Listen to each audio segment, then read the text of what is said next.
This is Psalms 92, and we'll get verse 12. Or because again, going into Psalms 1 and 3, ultimately, we're going to be healthy in that true state of healthiness and prosperity in the kingdom. This is Psalms 92 and verse 12.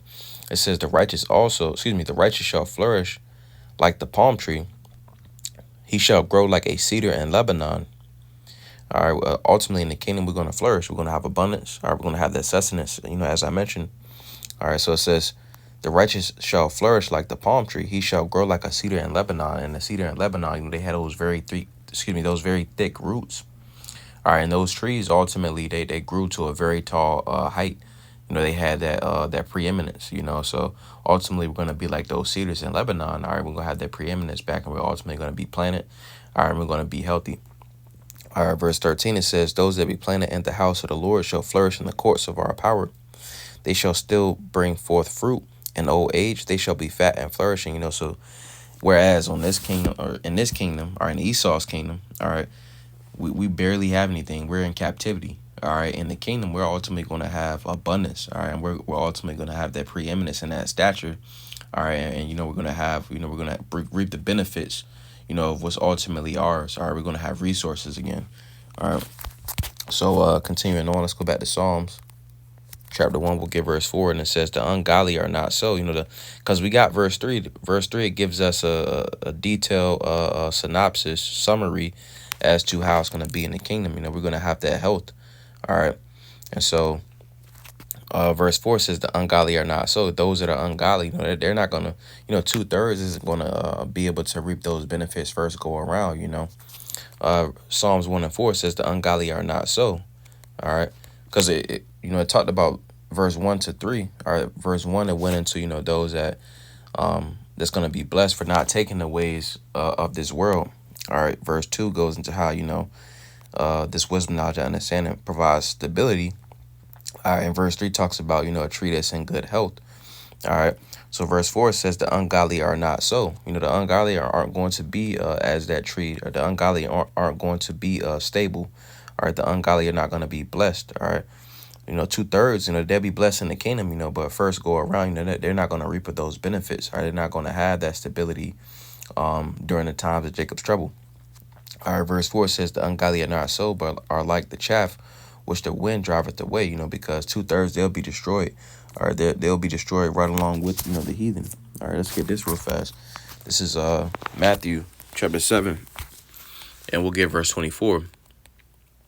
And it says, "Therefore whosoever heareth these sayings of mine and doeth them, I will liken him unto a wise man which built his house upon a rock." All right, because a prudent man foreseeth the evil and hideth himself. All right, that prudent man is going to hide himself in Yahweh Shai. All right, in that rock. All right, with the true stability. Verse 25, it says, "And the rain descended, and the floods came, and the winds blew and beat upon that house, and it fell not, for it was founded upon a rock." All right, the true stability, the true foundation. All right. Verse 26, it says, "And every one that heareth these sayings of mine and doeth them not shall be likened unto a foolish man which built his house upon the sand. And the rains descended, and the floods came, and the winds blew and beat upon that house, and it fell, and great was the fall of it." All right. So ultimately, those that abide are in the ways of Esau, even the ways that don't provide any type of benefits, spiritual benefits. All right. They're going to abide. All right. And something that's not going to be a true sense of security. All right. And because of that, their reward is going to be destruction. All right, they're going to be unstable, and they're ultimately going to fall when those rains, floods, and the winds blow. All right, which represents those different adversities is going to come upon. All right, those on the planet Earth. All right, so continuing on, let's get Psalms chapter 1 and verse 5. All right, and it says, "Therefore the ungodly shall not stand in the judgment, nor sinners in the congregation of the righteous." All right.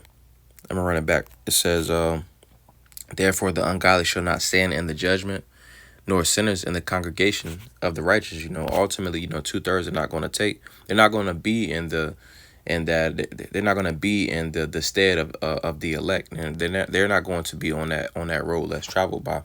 All right, let's get this real fast. This is Psalm chapter 15 and verse 1. It says, "Who shall abide in thy tabernacle? Who shall dwell in thy holy hill?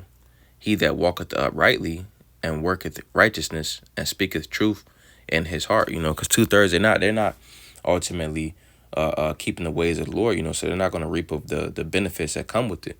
All right. I'm gonna read this again. It says, Lord, who shall abide in thy tabernacle? Who shall dwell in thy holy hill? I'm gonna get this word for tabernacle. All right, and it says a hall, and it says symbolic of, it says dwelling, home, habitation. It says the sacred tent of Yahweh. So ultimately going into getting a true covering. 2/3 we got in Matthew the 7th chapter. All right, we also got Isaiah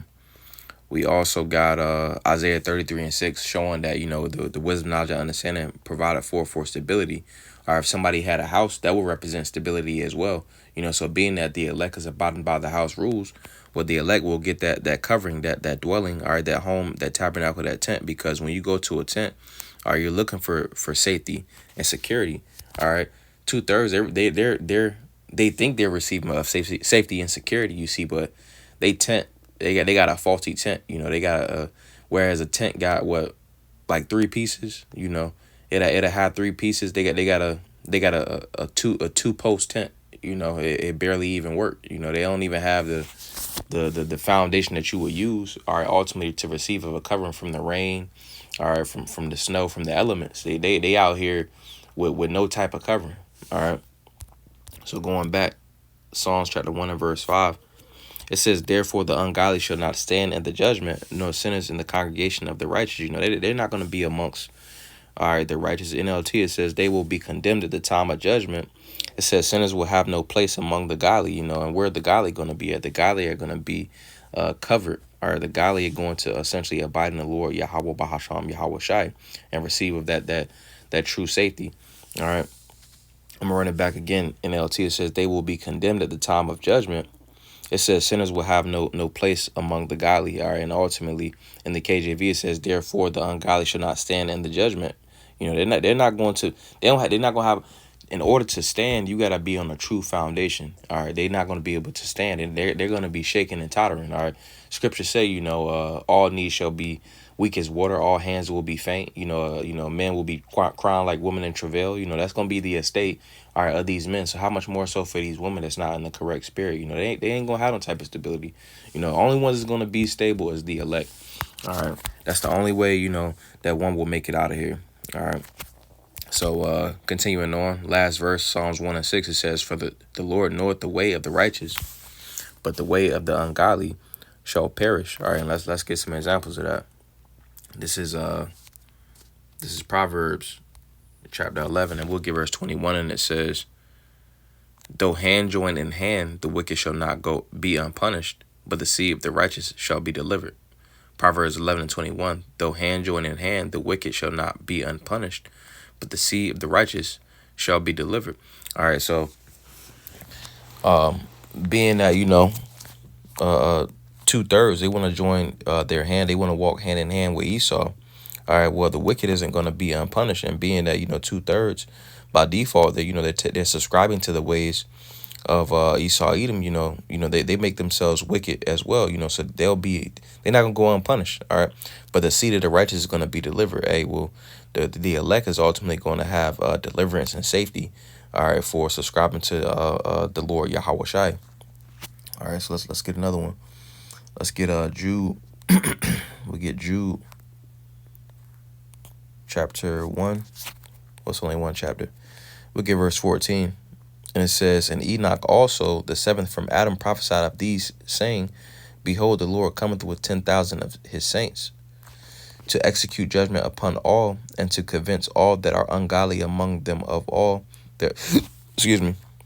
I'm running back. Jude 1 and 15, to execute judgment upon all, and to convince all that are ungodly among them all of their ungodly deeds, which they have ungodly committed, and of all their hard speeches, which ungodly sinners have spoken against him. So the Lord is bringing judgment on those that essentially fit in that category. Who fits in that? All right, the heathen, chiefly Esau, Edom, and 2/3. All right, 2/3. They misuse the grace period. They misuse the compassion and the mercy that the Lord was showing. So essentially, they're gonna be destroyed for that. That's why I said that in 2nd Ezra 9th chapter, the same must know it after death by pain. Let's get that real fast. This is Second Ezra chapter 9, and we'll get verse 9, and it says, "Then shall they be in pitiful case which now have abused my ways, and they that have cast them away despitefully shall dwell in torments. For such as in their life have received benefits and have not known me." They felt as if they received benefits. All right, Proverbs 1:32, for the turning away of the simple shall slay them, and the prosperity of fools shall destroy them. So that they found that prosperity, it says security, genuine or false, they found that as beneficial. All right, so because of that, this is the reward that they get. It says, "And they that have loathed my law, while they yet had liberty, and when as yet place of repentance was open unto them, understood not, but despised it, the same must know after death by pain." You see, so they're essentially going to know after death by pain. That they're going to get that judgment. All right, they're gonna get that work. So let's get this. This is Isaiah chapter 66 and verse 15, and it says, For behold, the Lord will come with fire, and with his chariots like a whirlwind, to render his anger with fury, and his rebukes with flames of fire. For by fire and by his sword will the Lord plead with all flesh, and the slain of the Lord shall be many. And essentially, those that are going to be slain, those that are going to essentially be condemned. All right, that's 2/3. They're going to be condemned because they didn't want to take the way that was blessed. They ultimately want to misuse the grace period. All right, they want to loathe the Lord's law. So they must know it after death by pain. And the heathen don't got no chance. But it's pretty much the point I wanted to go into. All right, in this was. Let me see, going back to this, it says the righteous and the wicked contrasted. So ultimately, we want to take that road that is less traveled by. We want to take the way that is strenuous, because that's ultimately going to provide forth for the most benefits. All right, while it does have obstacles, all right, at the end of that, that man is going to be blessed. All right, and which, when I say that way, I'm talking about the straight gate. So I don't want to Zabanaya Palo is with us, a beautiful edification through the spirit. Well, I don't want to Adam Yashiyawam Tawab. Lord's will, you have a good day. Wa shalom lakam, which is peace unto you all.